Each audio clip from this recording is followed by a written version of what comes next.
Բարև ձեզ, Բանաձևն է եթերում շաբաթվա ռիթմով եւ լրագրողական հայացքով պատմություններ մարդկանց եւ երևույթների մասին։ Ահա ցանկը կպատմենք անոնսից եւ գովազդից հետո։ Հայաստանը նշեց բանակի օրը։ Տոնական շաբաթը նախագահական պարգևատրումից մինչև նոր ակադեմիա, եռաբլուր եւ սահման պատմում է ականատեսը, զինվորը։ Հայկական բանակի 24-րդ տարեդարձի օրը բոլոր զորամասերում անցկացվում են հանդիսավոր միտինգներ։ Ինչպես անցավ տոնը, ինչ արեցին ու ինչեր դեռ պետք է անեն զինվորները, որ այդ օրը եւ ամեն առավոտ երգում են «Ես մի զարկն եմ, Քոբասկի»։ Ստրասբուրգում հայ-ադրբեջանական դիմակայությունը եզրափակվեց։ The resolution is not adopted. Ուոլտերի հայտնի զեկույցը չանցավ, ինչ է նա մտածում այդ մասին, բացառիկ հարցազրույց բրիտանա-թուրք պատվիրակի հետ։ Ադրբեջանը կապ չունի այս զեկույցի պատրաստման հետ, Բանաձևը հակահայկական չէ։ Դավիթ Սարգսյանի բացառիկ ռեպորտաժը Ստրասբուրգից։ Հակահայկական երկու բանաձևերի մասին Եվրախորհրդարանը մի քանի օր առաջ արդեն արտահայտվել է։ Եվ այսպես, 1-1 հօգուտ Հայաստանի։ Սաֆարովի գործը մարդու իրավունքների եվրոպական դատարանում Ադրբեջանը պատասխան է տալիս, թե ինչու ներում շնորհեց ոճրագործին։ Հարցը վերաբերվում է կյանքի իրավունքը խախտելուն։ Բացառիկ հարցազրույց այն մասին, թե ինչպես են Գուրգեն Մարգարյանի հարազատները ուղղելու Ալիևի լկտիությունը։ Ինստիտուցիոնալ անկախություն, նոր շարքի նոր պատմությունը երկրի գլխավոր դրամատան մասին։ 94-ը կարելի է սկիզբը համարել մեր անկախ մանկային համակարգից։ Ինչպես ստեղծվեց ու կայացավ կենտրոնական բանկը կամ Նելի Հարությունյանի բանկային բլիցկրիգը։ Հայերը սկսում են գինի խմել միասին եւ գինետներում։ Ինքը շատ էներգիա է տալիս։ Նոր բում, տենդենս եւ ծառայություններ։ Գինի խմել ոչ թե հարբելու եւ աղբանոց ընկնելու, այլ առյուծին հաղթելու համար։ Գինետները նոր տրենդ, հացն ու գինին տեր կենթանին։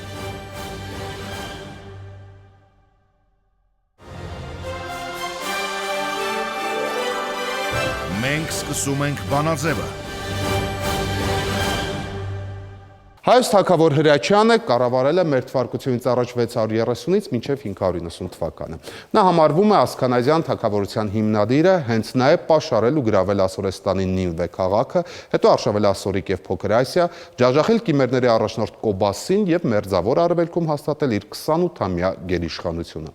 Ասքանազյան թագավորության հետ ռազմաքաղաքական սերդաշինքը շարունակել են Արարատյան եւ Մանայի թագավորությունները, այդ պատճառով օրինակ հրեաները Հայաստանը ներկայացնում էին այդ 3 թագավորությունների անկախտելի միության տեսքով։ Մովսես Խորենացին Հրաչյանին համարում են նոր Բաբելոնիայի թագավոր Նաբուգոդոնոսոր առաջինի ժամանակակից, ավելացնելով, որ Երուսաղեմի գրավման եւ հրեաների գերեվարման ժամանակ մեր թվարկությունից առաջ 597-ին հենց Հրաչյա թագավորն է, որ Հայաստանում տեղ է հատկացնում հրեա գաղթականներին, Բագրատունիների նախնի Շամբատի տոհմին։ Հենց Հրաչյայի ժամանակներից հայ ռազմական զինուժի անունը թնդում էր ամբողջ Արևելքում։ Աստվածաշնչում էլ կա հիշատակում Ասքանազյան գնդի մասին։ Այս շաբաթ հենց այս պատմական ակունքները հիշեց նախագահ Սարգսյանը, երբ ուղերձով հանդես եկավ բանակի օրվա առիթով։ Չէ՞ որ հայկական ռազմական մտքի ու զինվորական սխրանքների կենսագրությունը չի սահմանափակվում 2 տասնամյակով։ Սա հին ազգի երկար պատմություն է, որտեղ ռազմաքաղաքական ավանդույթները սերնդեսերունդ փոխանցվել են նաև գենետիկ կապով, որովհետև գեներալներ ու հերոսներ ունեցել ենք միշտ, հետևաբար նաև օրինակելի պատմություններ եւ սխրանքները մեր օրերը հասնում են անտիկ շրջանից։ Եվ 21-րդ դար մենք մտնում ենք հենց ռազմական առումով հաջողակ ու կայացած զինուժով։ Հիշում եք, Բանաձևի թիմում էր երիտասարդ լրագրող Դավիթ Դավթյանը, նա հիմա ծառայում է զինված ուժերում։ Հենց նրան խնդրեցինք այս շաբաթ ամփոփել զինուժի տոնը։ Էլ ով, եթե ոչ զինվորը, պետք է պատմի բանակի մասին։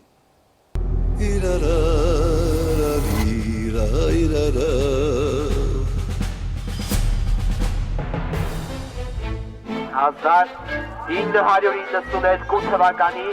մայիսի պաշտպանության նախարարությունը սկսեց առաջին զորակոչը հանրապետության տարածքով։ Հիմք դնելով բանակը ժամկետային զինծառայողներով համարելու կայուն ավանդույթին։ Ուշադրություն խոսում է զորամասը հունվարի 28-ին տոնական ողջույնը հնչեց ռադիոհանգույցից։ Միքայել Նիրսենյակում մյուս զինծառայողները շարահրապարակում ազդարարեցին տոնական օրվա սկիզբը։ Բանակի տարեգրության ընթերցման ներքո ստորաբաժանումների հրամանատարներն ու ենթականները շարվեցին մեկ գծով ուղղությունը կենտրոն։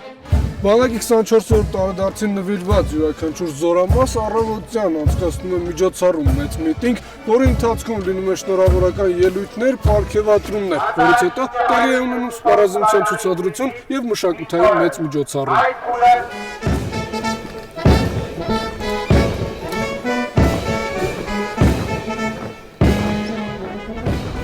Այս զորամասի զինծառայողների հիմնական մասը օրեր առաջ է ոտք դրել զինվորական տեղամաս, մյուս մասը շուտով կզորացրվի։ Երկու դեպքում էլ օրը խորհրդանշական է, մեկի համար մուտքն է տոնական, մյուսի համար վերջին ակորդներն են հնչում։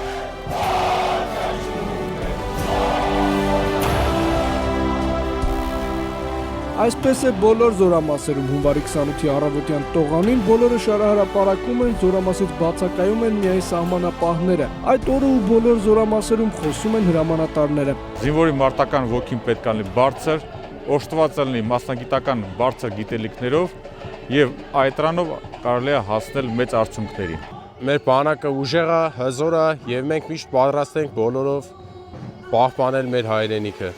24-ամյա բանակի 24-ամյա Արթուրը 1 տարի զորամասում է, եւս 1 տարի էլ այստեղ կլինի, ընդունելով ու ճանապարհելով իր զինակից ընկերներին։ Նրանք փոխվում են անփոփոխ է սահմանը, խրամատը, որ հսկում են յուրաքանչյուր րոպե։ Մենք ջանքեր չենք խնայում, որ ամուր պահենք մեր սահմանը եւ հետ մղենք մեր թշնամուն։ Արթուրի ու մյուս դիրքապահների համար 2015-ը երբեք չի մոռացվի, լի էր փոխհրաձգություններով, հակառակորդի հետ բախումներով, երբեմն նաև կորուստներով, սակայն միշտ հերոսական վերջակետով։ Հայկական զինուժի հերոսների ու հերոսական օրերի քրոնիկոնն ամփոփեց Սեյրան Օհանյանը։ Պաշտպանության նախարարն ընդգծեց 2015-ը դիրքերի ամրապնդման տարի էր, 2016-ը կլինի զինուժի զարգացման ու ավելի հզորացման տարի։ Մենք կարողացել ենք զինված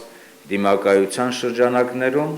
զսպել հակառակորդին։ Այս տարին կլինի հաջողությունների ու ռազմական գործակցության տարի։ Նոր հնարավորություն է բացվում Իրանի Իսլամական Հանրապետության հետ գործակցության շնորհիվ։ 2016-ն առանձնահատուկ կլինի ՀԱՊԿ անդամ Հայաստանի համար։ Նպատակը հավաքական անվտանգության կազմակերպությունը լիարժեք գործող ամուր ռազմաքաղաքական կառույց տեսնելն է։ Դա ոչ միայն ցանկություն է, այլև գործողությունների ծրագիր։ Հայաստանի Հանրապետությունը այս տարի հանդիսանում է որպես նախագահող հապկում եւ Հայաստանի Հանրապետության նախագահի ուրեմն կողմից հնչեցված բոլոր խնդիրները վերաբերում են նրան, որ մենք հապկը ուզում ենք տեսնենք լիարժեք ամուր ռազմաքաղաքական մի կազմակերպություն։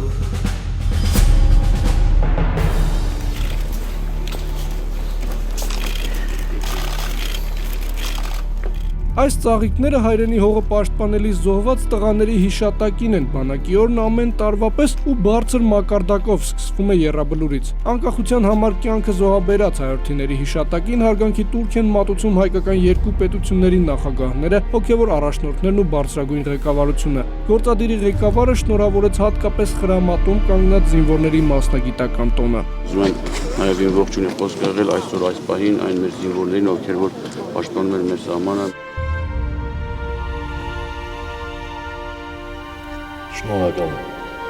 Մեկ րոպե լռություն հանուն նահատակված հերոսների ու նրանց հիշատակի, նախագահական նստավայրում հայրենիքի նվիրյալներն են կամ նրանց ծնողները։ Զոհված Կարեն Հովհաննիսյանի մոր ելույթն էր, որ հուզեց ներկաներին ու ամբողջ Հայաստանին։ Որդու սխրանքը անհետ չի անցել, չի մոռացվել։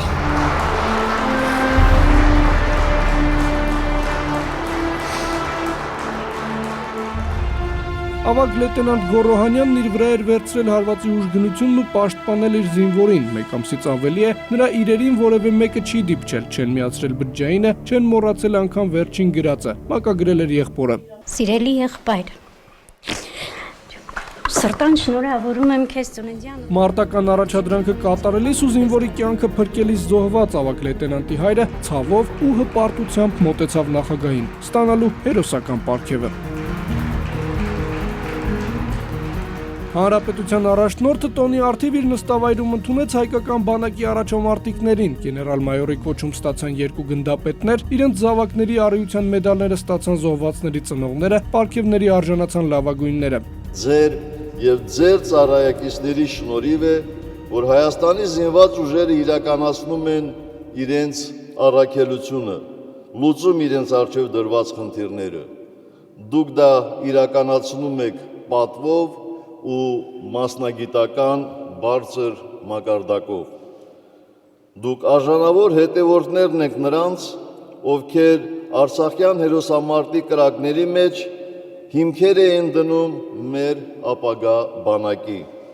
Նրանցից շատերն ընկան, մեզ պարգևելով կյանք ու ազատություն։ Այսօր, այս նվիրական օրը, մենք գլուխ ենք խոնարհում նրանց պայծառ հիշատակի առջև։ Հանրապետության նախագահը հատկապես ընդգծեց հայկական բանակի ու զինվորի դերը պետության կայացման գործում։ Նրանց արիությունն ու նվիրումը դրսևորվեց ավելի վաղ, քան պատերազմն էր սկսվել, եւ ավելի մեծ չափաբաժնով, քան գոյամարտը տևեց։ Հայոց կանոնավոր բանակը, մեր հաղթական բանակը բռնեց պատերազմի քննությունը, որովհետև այդ օրերին եւ Արցախը, եւ Հայաստանը, եւ ողջ հայությունը դարձան մեկ միասնական ազգ բանակ, դարձան այն, ինչ մեր պատմիչը անվանում է ասքանազյան ազգ, իսկ Սուրբ Գիրքը ասքանազյան գունդ, որ իրենից ներկայացնում է եւ երկիր, եւ ժողովուրդ, եւ զինված ուժ։ Շարքայինից գեներալ մեկ քայլ չէ, բայց մեկ վայրում են գնահատվում մարտական խաչ կրողը նախագահականից հեռացավ եւս մեկ պարգևով 1500 զինծառայողներով, 300 զրահամեքենաներով, հատուկ տեխնիկայով, ռեակտիվ հրետանիով, հայերի ու ռուսների մասնակցությամբ զորավարժություններում տպավորիչ էին հատկապես նորույթները։ Այստեղ առաջին անգամ նաեւ անօթաչուներ երկինք բարձրացան։ Նա էր ղեկավարում վարժանքը, այժմ իր փորձն ու գործը փոխանցում է թորնիկին։ Այդտենց, այսենց ենք բարևը։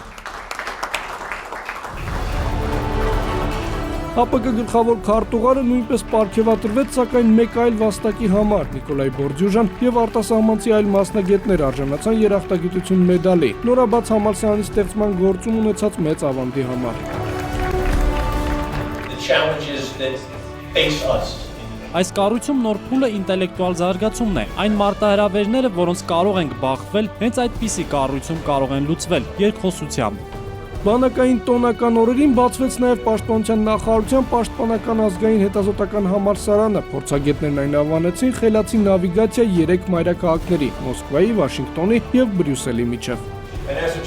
Ճիշտ տեղում, ճիշտ պահին, ճիշտ մարդիկ են։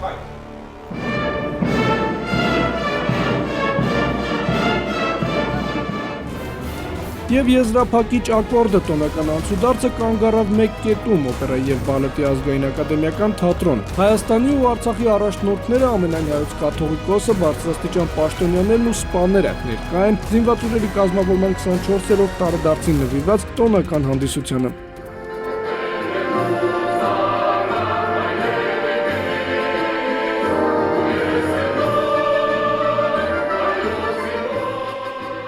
Հրամանատարից մինչև շարքային օպերայի եւ բալետի ազգային ակադեմիական թատրոնից մինչև զորամասի տարածք բոլորը նշեցին տոնը հայրենասիրական երգի, շնորհավորական ուղերձի ու զգոնության կոչերի ուղեկցմամբ, որ 24-ժամյա ծառայությունն անցնի առանց կորստի։ 2016-ը զինված ուժերում հայտարարվել է հրամանատարական պատրաստության տարի։ Սա նշանակում է, որ յուրաքանչյուր հրամանատար պետք է կարողանա համապատրաստից ու սեփական ուժերով մարտ վարել ու լինել միշտ թելադրողի դերում։ Թվում է զինվորական ընթացիկ կամ սովորական պահանջը մինչդեռ կյանքը եւ թշնամին վերջին 3 տարիներին ապացուցեց, վտանգը կարող է լինել ցանկացած պահի ու ցանկացած վայրում։ Հետևաբար բանակին անհրաժեշտ են նոր գիտելիքով ու բոլոր սցենարներին պատրաստ սպաներ։ Չէ՞ որ հենց նրանք են բանակի ողնաշարը պատասխանատու զինվորի համար հրամանատարի մոտ ու երկրի առաջ, հետևաբար պետք է պատրաստ լինել միշտ։ Դավիթ Դավթյան, Վանաձև, Սահման, Հայաստանի Հանրապետություն։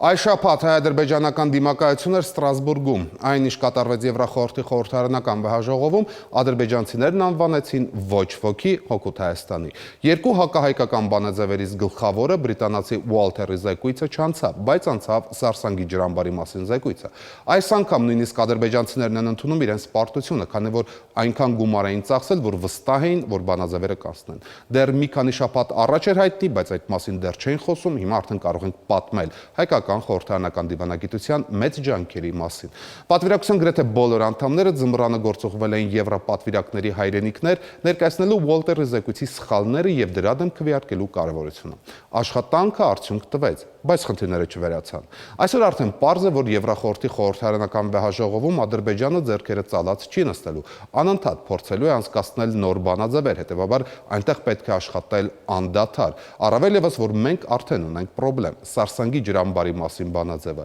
Սա ոչ միայն վտանգավոր, այլև իսկապես անարդար, եթե հաշվի առնենք, որ Արցախի իշխանությունը արդեն 3 տարի խոսում է ջրամբարի ենթակառուցվածքները միասին նորոգելու եւ այնտեղի ջուրը միասին օգտագործելու մասին։ Հայկական պատվիրակությունից այժմ ակնկալիքները ավելի մեծ են ու պետք է ոչ միայն պատասխանել, այլև հանդես գալ սեփական նախաձեռնություններով ու հենց Սարսանգի վերաբերյալ հրավիրել նոր զեկուցողի, տանել ջրամբար եւ օգնել, որ պատրաստվի նոր զեկույց։ Ես ձեռնպահ կմնայի Ստրասբուրգում շոփինգ անելու նախասիրությունների վերաբերյալ մեղադրանքներից, բայց անժխտելի է, որ Եվրախորհուրդը այսօր մեզ համար նոր ճակատ է, ընդ որում անընդհատ գործող։ Հետևաբար խորհրդարանական դիվանագիտությունը պետք է այնտեղ ուղղակի լցվի ծանր աշխատանքի եւ աշխատի այնպես, ինչպես այս շաբաթ։ Ստրասբուրգում էր նաեւ Դավիթ Սարգսյանը։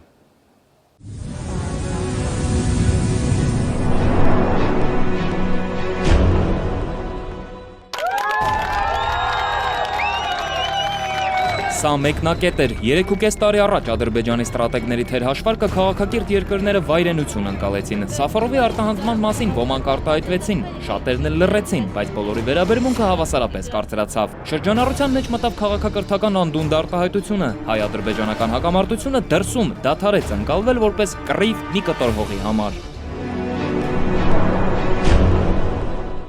Բարբարոսությունից բանակցության Ադրբեջանն այդպես էլ չվերադարձավ, շարունակելով հակադրվել աշխարհին, որն իր հերթին տարեց-տարի սկսեց ավելի քիչ հասկանալ Ալիևի իշխանությանը։ Հենց այս բնույթի հակասությունն էլ Ղարաբաղի հարցում հանգեցրեց քաղաքական եւ քաղաքակրթական անհաշտության Ադրբեջանի մի կողմից եւ Միացյալ Նահանգներ, Ռուսաստան, Ֆրանսիա եռյակի միջև մյուս կողմից։ Բաքուն սկսեց Մինսկի խմբի համանախագահների սև PR-ը, Ղարաբաղյան խնդրի քննարկումը համառորեն տեղափոխելով այլ խոցելի հարթակներ, որտեղ լոբինգի եւ կաշառքի միջոցով հնարավոր է առաջ քաշել ինչ կամենում ես։ Թիրախ ընտրվեց Եվրախորհրդի խորհրդարանական վեհաժողովը։ Սա իրենց, այսպես ասած, անելանելի վիճակի արտահայտումն է եւ նման բանաձևերի նախաձեռնումը այդ քաղաքականության ուղղություններից մեկն է։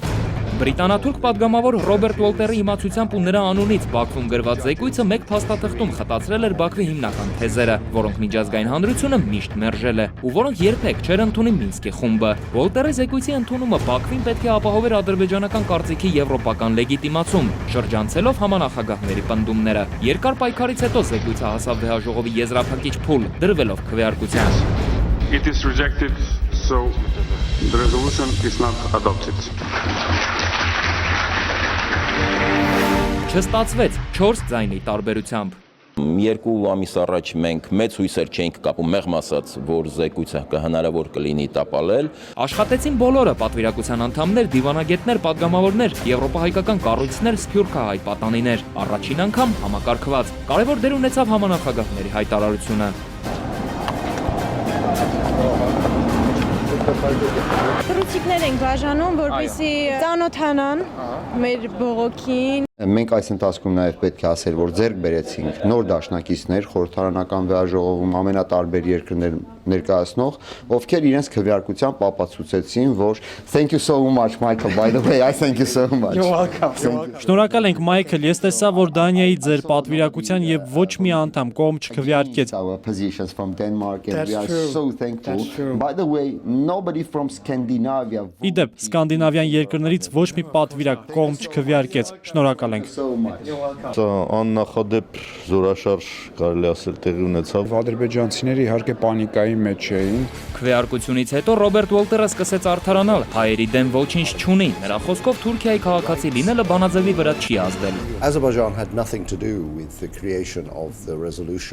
Ադրբեջանը կապ չունի այս զեկույցի պատրաստման հետ, Բանաձևը հակահայկական չէ։ Ինչ վերաբերում է Մինսկի խմբի հայտարարությանը, նրանք չեն ասել, որ իմ զեկույցը կվտանգի բանակցությունը։ Իդեպ, խումբը 22 տարում ոչնչի չի հասել, իսկ այն, որ կինս թրքուհի է, կապ չունի։ Նա 35 տարի այնտեղ չի էլ ապրում։ Ադրբեջանական լրագրողափորձագիտական դաշտը ողողվեց հոռետեսությամբ, հայերն ամենազոր են, Եվրոպան իսլամաֆոբ, Ադրբեջանի դիվանագետները անօգուտ ձախողակներ։ Նիստը վարում էր նախագահ Ագրամունտը, երբ մոտեցավ քվեարկության պահը, հանկարծ Ագրամունտին կանչեցին ու նրա փոխարեն փոխնախագահը գործի անցավ։ Արդյունքում Բանաձևը մերժվեց։ Մենք տեղեկություն ունենք, որ Լեհաստանում ու այլ երկրներում նույնիսկ հոգևորականները կանչել են падգամավորներին ու խոստացել ամոթով թողնել նրանց, ովքեր քրիստոնյա հայերին ձայն չեն տա։ Մեզ իսկապես հաջողվեց մեր բոլոր բարեկամների աջակցությամբ եւ այս շենքում եւ տարբեր միջազգային կազմակերպությունների բոլորի հազարավոր մարդկանց կատարած աշխատանքի արդյունքում չթույլատրել, որպեսզի Լեռնային Ղարաբաղի հակամարտության շուրջ քաղաքական նոր կոնցեպցիա միջազգային որևէ կազմակերպությունում հաստատվի կամ տեղ գտնի։ Հակահայկական երկրորդ Բանաձևն ընդունվեց Սարսանգի ջրամբարի ջրօգտագործման մասին Միլիցա Մարկովիչի զեկույցի դեպքում գործեց հումանիտար փաթեթավորման հնարքը, բայց դրանով փաստաթղթի տրամաբանությունը միևնույնն է մնաց սոցիալական։ Նրանք պատրաստ էին անգամ Մարկովիչի զեկույցը զիջել, որտեղ ի վերջո նա բնապահպանական հումանիտար խնդիրների անդրադառնում իրենց համար գերական Վոլտերի զեկույցներ։ Մարկովիչի զեկույցը դա ընդհանրապես այսպես հավելված էր Վոլտերի զեկույցին, որը կարող էր անցնել։ Ի տարբերություն Եվրախորհրդի խորհրդարանական վեհաժողովի, որտեղ ադրբեջանցիները կարողանում են հեշտությամբ բանաձևեր գնել, հարևանությամբ գտնվող Եվրախորհրդարանը, օրինակ, այդպիսի ձևակերպումներ երբեք չի հանդուրժի։ Հակահայկական երկու բանաձևերի մասին Եվրախորհրդարանը մի քանի օր առաջ արդեն արտահայտվել է։ Դեմ է, պետք է հետևել Մինսկի խմբի առաջարկներին։ Ադրբեջանական ձևակերպումների արկայությունը Եվրախորհրդում հակասում է նրան, ինչ պնդում են Եվրախորհրդարանում։ Հրաժարվելով բանակցային լուծումը փնտրելու համանախագահների կոչերից, Բաքուն փորձեց Եվրախորհրդի խորհրդարանական վեհաժողովում ստանալ իր գործողությունների միջազգային արդարացում եւ հակահայկական ձևակերպումներով սպառնաց հենց Եվրախորհրդի հեղինակությանը, ընտրեց ճանապարհ, որով խորացրեց հակասությունը Հայաստանի, Արցախի, եռանախագահների եւ ամբողջ միջազգային հանրության հետ։ Դավիթ Սարգսյան, Ալբերտ Գալստյան, Բանաձև, Ստրասբուրգ, Ֆրանսիա։ Այս շաբաթ հայտնի դարձավ, որ ադրբեջանցի մարդասպան Սաֆարովին ազատ արձակելու խայտառակ գործարքի համար Ադրբեջանը եւ Հունգարիան կկանգնեն եվրոպական արդարադատության առաջ։ Ռամիլ Սաֆարովին արտահանձնելու եւ վաղաժամ ազատ արձակելու գործով Միեդը պատասխանող կողմ է ճանաչել Հունգարիայի եւ Ադրբեջանի կառավարություններին։ Քնած հայ սպային կացնով սպանած Սաֆարովին Հունգարիան Ադրբեջանին արտահանձնեց 2012-ի օգոստոսի 31-ին, ինչից հետո նախագահ Ալիևը անմիջապես ներում եւ զինվորական բարձր կոչում շնորհեց ոճրագործին։ Մարդու իրավունքների Եվրոպական դատարանը պահանջել է պաշտոնապես պատասխանել հայցադիմումին, որը ներկայացրել էին Գուրգեն Մարգարյանի հարազատները։ Գովազդից անմիջապես հետո մենք կխոսենք հայկական կողմի հետ։ Դուք ասում եք, որ Հունգարիան կարող էր իմանալ, որ Սաֆարովը չի շարունակի նստել բերդում եւ ավելին ազատ կա։ Այո, այն հանգամանքները, որոնք արկային սույն գործում, ինչպես նաեւ հետագա զարգացումները սույն գործի շրջանակներում տալիս էին փաստական տվյալներ։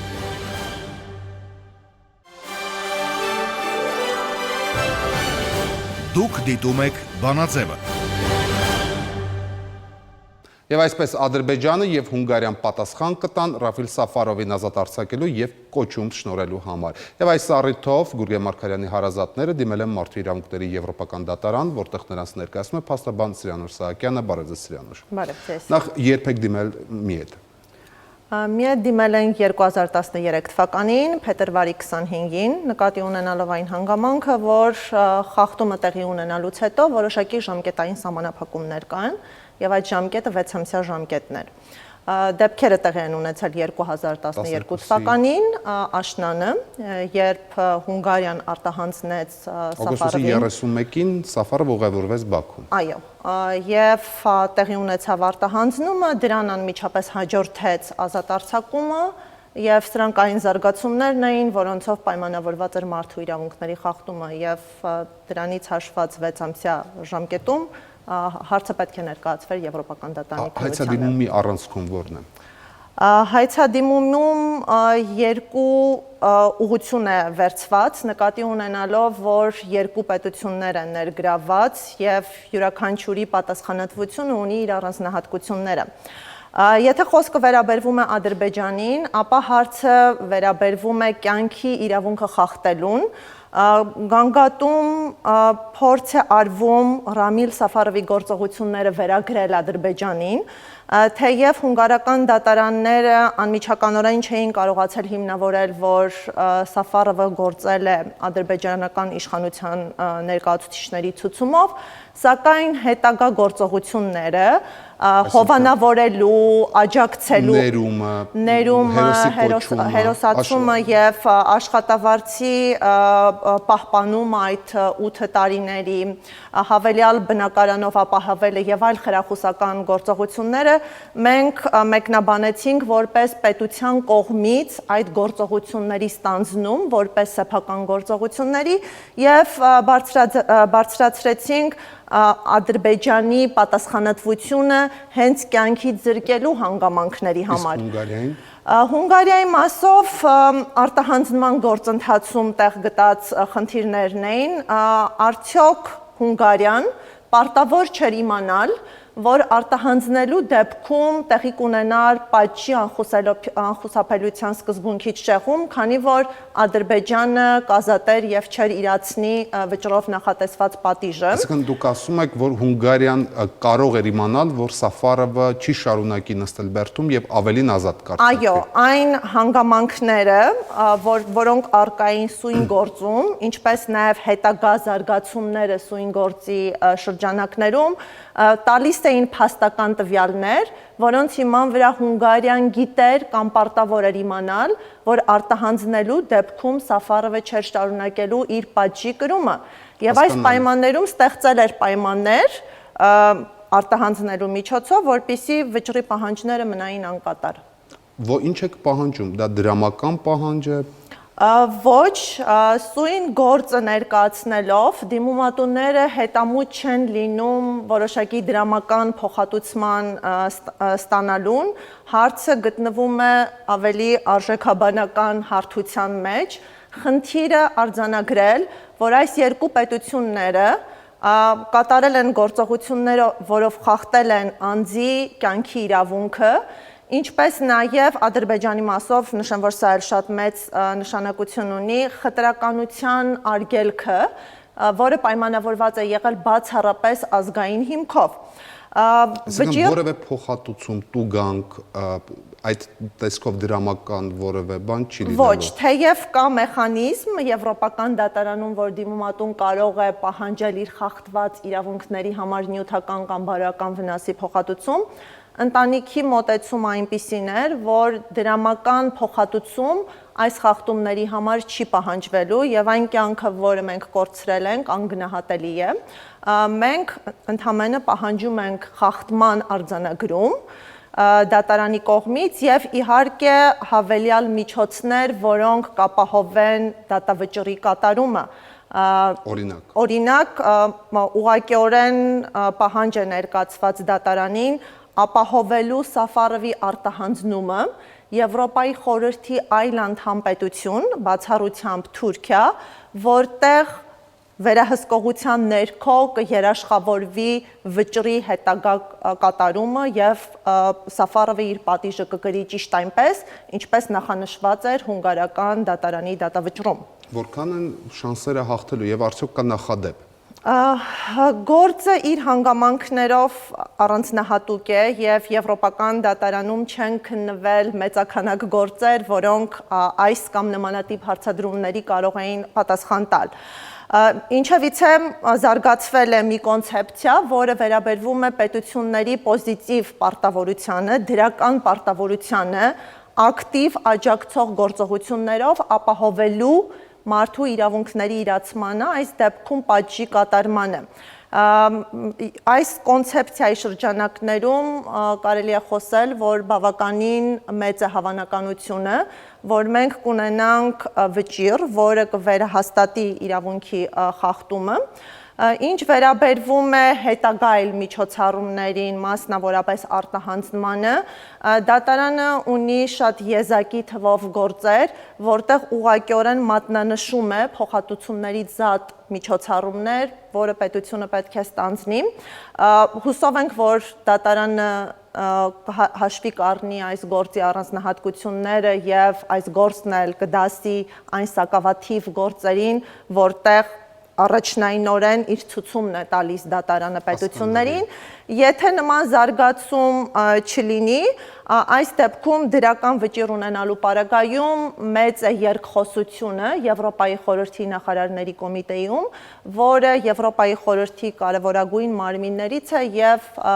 ունի գործառույթներ, լիազորություններ վճիռների կատարման գործընթացում։ Հետևաբար այստեղ քննարկումների ժամանակ նախարարների կոմիտեն կորոշի, թե որոնք են այն միջոցառումները, որը ձեռնարկելով մենք կապահովենք Եվրոպական դատարանի վճիռների կատարումը։ Երբ է քննարկվելու հայցը, կա ժամկետներ։ Հայցի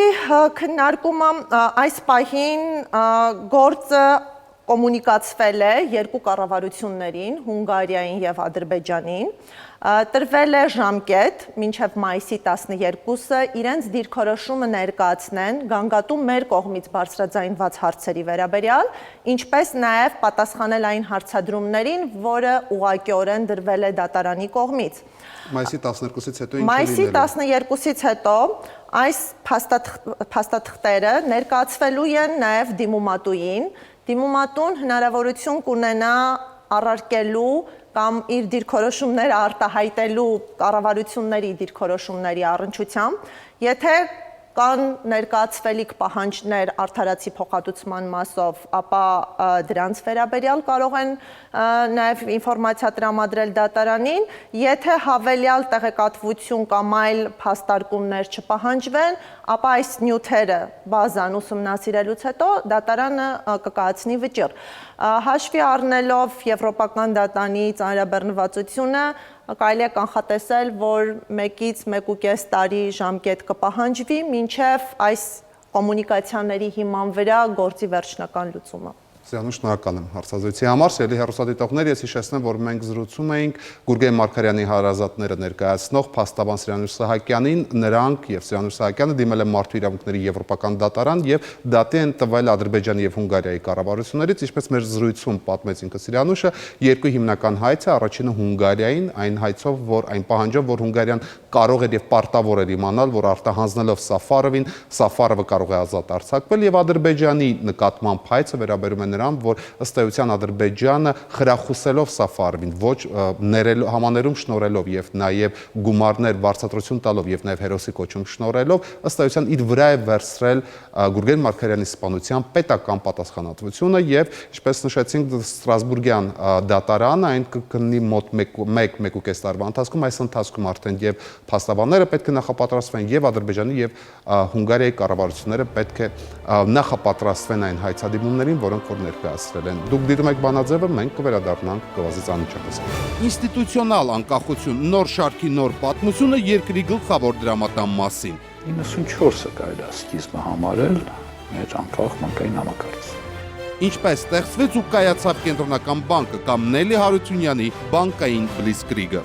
Հայերը սկսում են գինի խմել միասին եւ գինետներում։ Ինքը շատ էներգիա է տալիս։ Նոր բում, տենդենս եւ ծառայություններ։ Գինի խմել ոչ թե հարբելու եւ աղբանոց ընկնելու, այլ առյուծին հաղթելու համար։ Գինետները նոր տրենդ, հացն ու գինին տեր կենթանին։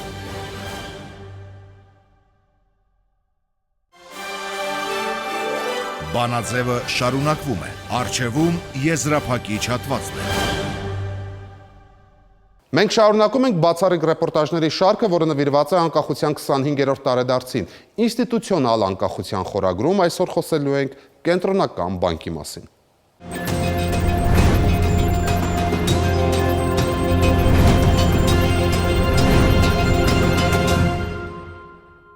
Հայաստանի կենտրոնական բանկը ձևավորվել է անկախացումից գրեթե անմիջապես հետո, գրեթե զինուժի կազմավորմանը զուգահեռ ու անցել է կայացման գրեթե նույն փուլերը, ցավոտ, դժվար ու ոչ առանց սխալների։ Բայց այդքանով հանդերձ կենտրոնական դրամատունը կարողացավ ուշքի բերել երկրի ֆինանսական վիճակը, ստեղծել ու վերահսկել ազգային արժույթը, կարգավորել բանկային համակարգը, ձևավորել նոր դրամատների, նոր բիզնես միջավայրը, տալ փայլուն կադրել եւ լինել տնտեսական շարժիչի գլխավոր մխոցը։ Նելի Հարությունյանն է պատմում, թե որպես ֆինանսական ինստիտուտ ինչպես կայացավ ու ինչպես զարգացավ կենտրոնական բանկը։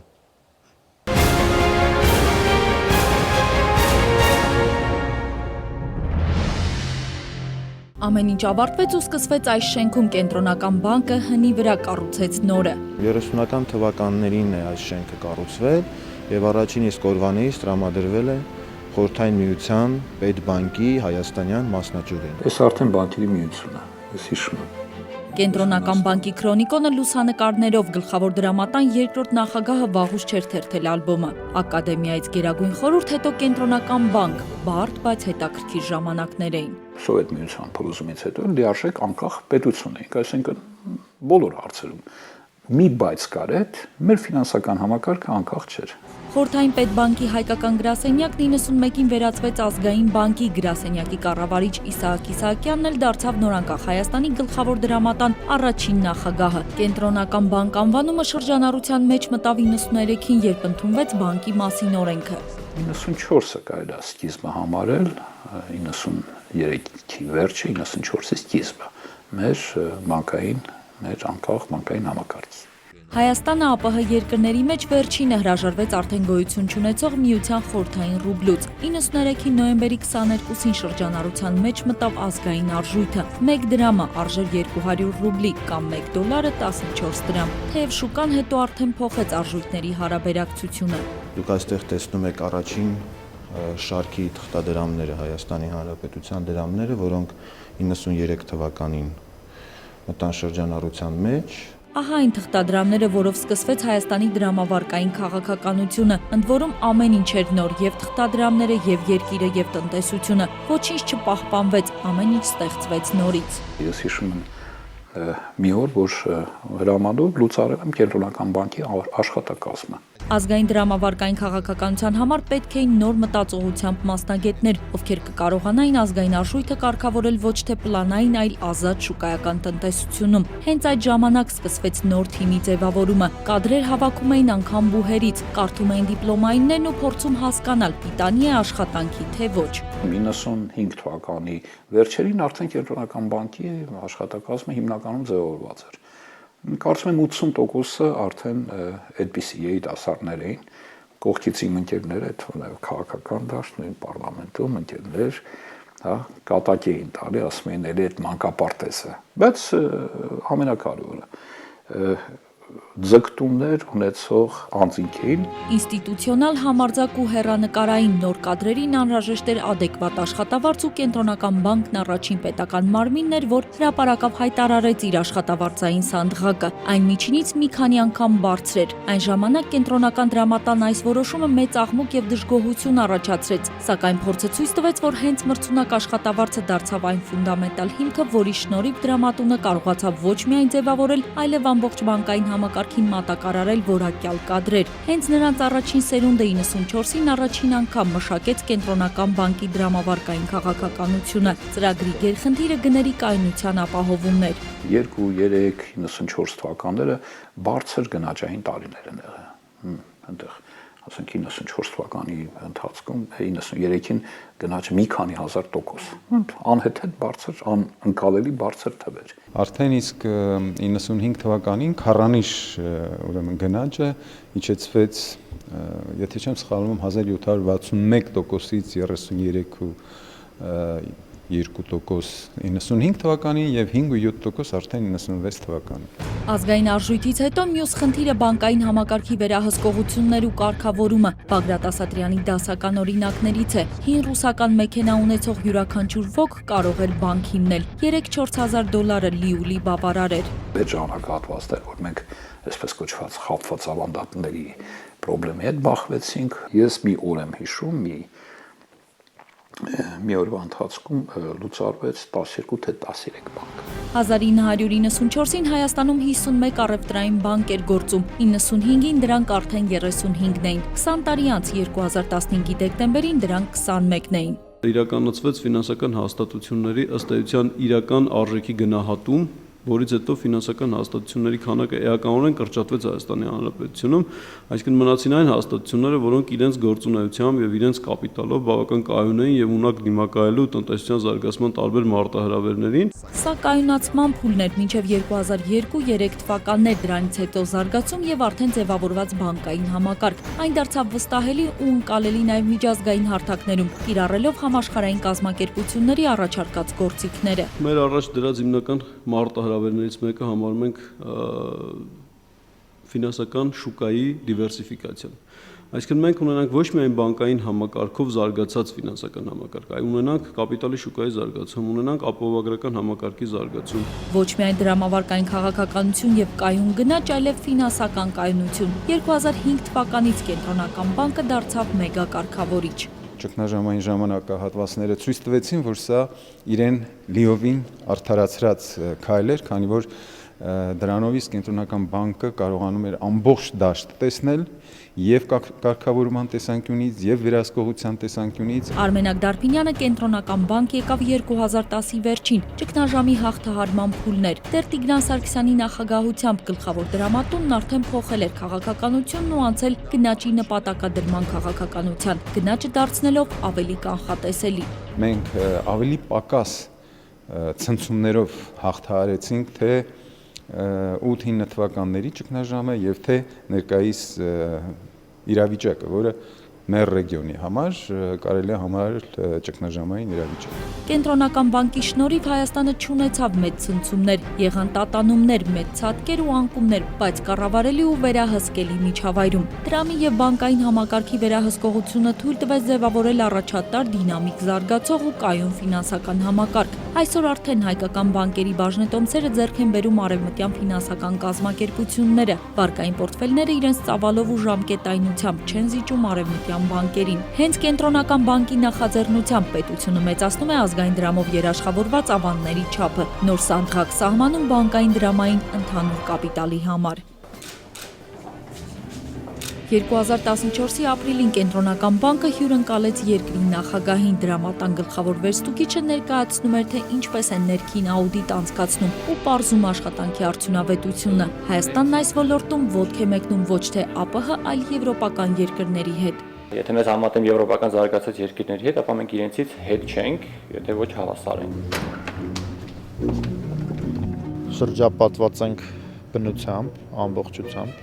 ու հետազոտական աշխատանքի համար շատ նպաստավոր պայմաններ են ստեղծված։ Դիլիջանի ուսումնահետազոտական կենտրոնը նոր շենքով ու իր առջև դրած նոր խնդիրներով նոր էջ բացեց Կենտրոնական բանկի պատմության մեջ։ Քաղաքականությունը ճիշտ ու լիարժեք իրականացնելու համար անհրաժեշտ է ունենալ փաստերի վրա հիմնված որոշումների կայացման մեխանիզմ, հա։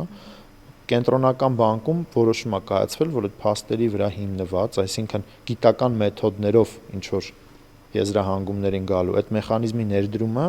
պիտի իրականացվի մեր հետազոտությունների հիման վրա։ Կենտրոնական բանկի մոտ 20 աշխատակիցներ այժմ հետազոտություններ են անում տնտեսագիտության համաշխարհային դեմքերի ղեկավարությամբ։ Նոտրդամի համալսարանի պրոֆեսոր Ջոզեֆ Կաբոսկին նրանց մեջ է աշխարհում ամենաշատ ցիտվող տնտեսագետներից մեկը։ Մենք փորձել ենք ուսումնասիրել հայ սպառողի վարքագիծը,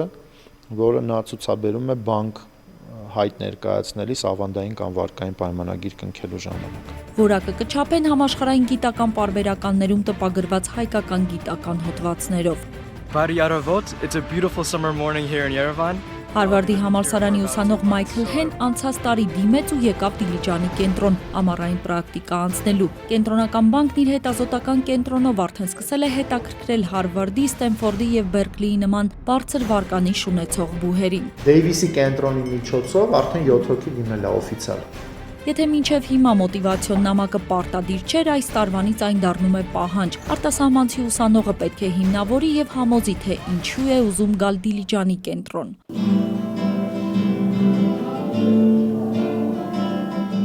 Դիլիջանյան կենտրոնով գլխավոր դրամատունը նաև սոցիալական պատասխանատվություն է վերցնում։ 5 գրադարանի հիմնանորոգումով այդ դպրոցի եւ Թումոյի բացումով Կենտրոնական բանկը նոր մշակույթ բերեց Դիլիջան։ Լավագույն ձևակերպումը տվեց 13-ամյա մի աղջնակ։ Ասած գիտակցությունը այն բանի, որ Երևանում ապրող երեխաների ու իմ հնարավորությունների միջև տարբերություն չկա։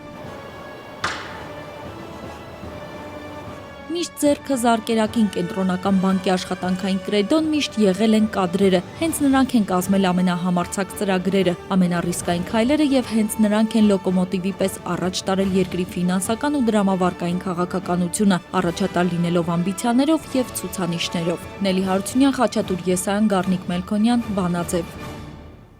Հայաստանում այսօր գործում է գինի արտադրող 50 ընկերություն, 2015-ին նրանք արտադրել է մոտ 6 միլիոն լիտր գինի։ Լրահոսը ուղղակի ողողված է հայկական տարբեր գինիների հաղթանակների մասին լուրերով։ Երկրի ներսում էլ գինին սկսել է ավելի շատ սպառվել, հայերը սկսում են ավելի շատ գինի խմել ու խմել միասին եւ գինետներում։ Մեր կյանքն է արագ փոխվում նաեւ ճաշակն ու համիզգացողությունը։ Դա առաջինը զգում են ծառայություն մատուցողները եւ այդ պատճառով Երևանում սրճարանների ու փաբերի բումից հետո սկսել են մոդայիկ դառնալ գինետները։ Հայկուի Ասատրյանն է ուսումնասիրել մեր կյանքի նոր տենդենսը ու մեր քիմքին հարիր նոր գինիները։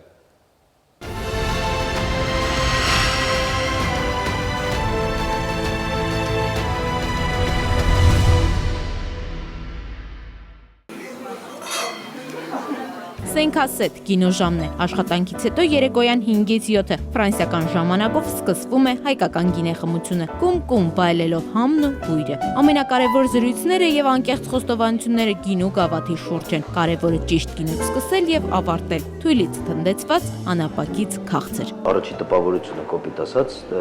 տեսքից է կազմում գինու։ Հոտը եւ համը։ Համն եւ հետ համը, aftertaste-ը, այսինքն ինչ հետ կտողեց խաղողը քո բերանում։ Հովանես Ազոյանը 5 տարի կանոնավոր գինի է խմում, սովորեց բոլոր հմտություններն ու հոբին դարձավ բիզնես։ Վայն վիքենդներին նրա գինետանը ազատ տեղ գտնելը գրեթե անհնար է, առանց նախնական պատվերի։ Դերասանն ընդգծում է, սա մոդայիկ բիզնես չէ, կա պահանջ։ Մենք սկսել ենք ավելի շատ գինի խմել, բարձրացել է նաև հայկական գինու որակը։ Ինքը շատ էներգիա է տալիս, խոսեցնում է,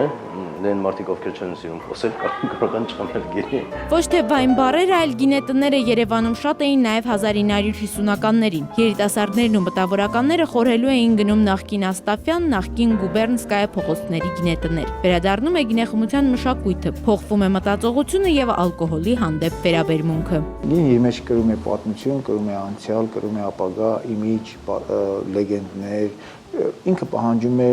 առանձնակի վերաբերմունք մատուցման եւ տեղի։ Գինեգործների միության նախագահն ընդգծում է Հայաստանը վերականգնում է խաղողի եւ գինու հայրենիքի կոչումը։ Արևելյան Հայաստանի հյուսիսային հատվածում, որը ռուսական կայսրության կազմում էր, տարածվել էր օղի խմելու սովորույթը, որը գլուխ բարձրացրեց հատկապես 1970-ականներին, բայց 90-ականներից սկսեց մեղմանալ։ Երբ որ ռուսական տնտեսությունը զգում էր վտանգ, անկայունություն, ինքը բաց էր թողնում օղու առևտուրը եւ արտադրությունը ու մարդիկ խմում էին, հագում էին ու հեշտ էր կառավարել։ Ավագ Հարությունյանը շեշտում է օղու արտադրությունն ու վաճառքը ցարական Ռուսաստանում պետական մենաշնոր էր եւ բերում էր գերշահույթ։ Այսօր Հայաստանում օղու արտադրության տեմպը սկսել է նվազել եւ կայուն աճի միտում է ձեռք բերում գինու արտադրությունը։ Գինեգործ Ալեքսեյը Ռուսաստանից է հայկական տեղական սորտերին ծանոթացել է մասնագիտական մակարդակով։ Շեշտում է Հայաստանը դիրքավորվում է աշխարհի գինու քարտեզում, բարձրանում է ոգելի ծնպելիքի որակը, մեծանում է մրցակցությունը։ Հայաստանը մեծ պոտենցիալ ունի համաշխարհային շուկա մտնելու համար։ Վերջին 3-4 տարիները հայկական գինու արտադրության մեջ հեղափոխական էին։ Մոտ 2 տարի հետո Հայաստանի մասին կլսի ամբողջ աշխարհը։ Քանդեց բոլոր այ գիները, կոտրեց գինու կարասները։ Գինին դարձավ ին որդու կորստյան պատճառը։ Երևանի գինու կոմբինատի այս պատկերաքանդակը Վարդան այգեկցու առակներից մեկն է։ Առակի խորհուրդը կարող է կարգախոս լինել բոլոր գինեսերների համար։ Գինի խմել ոչ թե հարբելու եւ աղբանոց ընկնելու, այլ առյուծին հաղթելու համար։ Առակի համաձայն թագավորի որդին մահացավ հարբեցողությանը տրվելու պատճառով։ Իսկ այրի կնոջ որդին գինու զորությամբ հաղթեց առյուծին։ Ուժ եւ կորովից բացի գինին առողջություն է։ Երկարակեցության գաղտնիքը նաեւ կարմիր գինի գործածելն է։ Սրտաբանների խորհուրդն է, օրը 1 գավաթ գինին սննդակարգում ցանկալի է։ Նկատում եք գույնը, խորությունը գույնի։ Սենց շատ մասնագետներ կարող են նաև գուշակել խաղողի տեսակը որն է։ Երբ որ տեսնում եք այստեղ ինքը ավելի գնում է դեպի աղյուսագույն, իմանում եք, որ հնարավոր է ինքը ավելի հնեցված գինի։ Գինեխմությունն ունի էտիկետի իր կանոնները, կարևոր է ճիշտ բռնել գինու գավաթը ոտիկից, այն մատուցում են հատուկ ջերմաստիճանում, ափի մեջ տաքացնել պետք չէ։ Նա ունի երկու տեղեր, սա կոչվում է ֆրանսիացիները կոչվում են սա դեկոլտե, կամ վերին, կամ ավելի ցածր, հա, ու սոմելիեն ընդհանրապես կտրում է կամ այստեղ, կամ ներքևը, եւ կարևոր է շատ առանց ձայնի բացել եւ այդ ամեն ինչ անել շատ հանգիստ եւ առանց միջամտության, որ հյուրը չտեսնի այդ ամբողջ process-ը։ Սոմելիեի աշխատանքային գործիքը բացիչն է, որի հետ աշխատանքն էլ պահանջում է հմտություններ։ Ինչ տաղանդ եւ ձիրք է պետք սոմելիե դառնալու համար, գինու գիտակը ընդգծում է։ Գինեգործությունը պահանջում է պրակտիկա եւ համային լավ հիշողություն։ Գերմարտկային հատուկ ունակություններ պետք չեն։ Երբ որ գինին այսպես ողում ենք բաժակի մեջ, կաթիլները մենք կոչում ենք արցունքներ։ Ինչքան ավելի հաստ են այդ արցունքները եւ դանդաղ են իջնում, այդքան գինին ավելի բարձր ալկոհոլային պարունակություն ունի։ Վայն բարերին զուգահեռ ավելանում է ոլորտի մասնագետների պահանջը։ IVN գինու ակադեմիայում պատրաստում են մրցունակ գինեգործներ։ Ակադեմիայում ուսանողները սովորում են միջազգային կրթական ծրագրերով։ Իրենց փորձն են ներկայացնում եվրոպական լավագույն համալսարանների դասախոսները։ Ունեն գինեգործարաններ, որոնք որ հրավիրում են դրսից մասնագետներ, այսինքն գինեգործները արտերկրից են հրավիրվում, լավ կլինի, որ հենց մեր տեղացի մասնագետները կարողանան աշխատել եւ զարգացնել այս ոլորտը։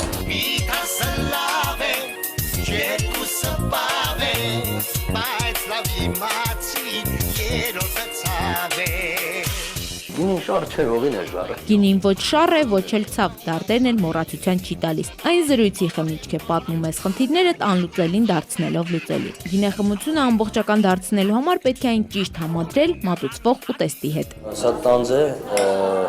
պանրի սոուսով, ռոկֆորի եւ մեր խոհարարի չգիտեմ չի ասում։ Հնում երբ չկային անտիբիոտիկներ, գինին ամենամեծ ախտահանիչն էր։ Ծնունդ էին ընդունում, պատերազմում վերքերը լվանում եւ հակառակորդին ծնկի բերում, ոչնչացնելով գինու մառանները։ Ալկոհոլային ստրատեգիկ նշանակությամբ այս խմիչքը պետք է ըմպել գիտակցված, ըմբոշխնել ու գինովնալ առանց չարաշահելու։ Այգի տնկեք, բայց գինին այնպես խմեք, որ առյուծ սպանեք։ Հայկու Հյասատրյան, Նարեկ Ալստյան, Գառնիկ Մելքոնյան, Բանաձև։ Բանաձևներ եթերում, ցտեսություն։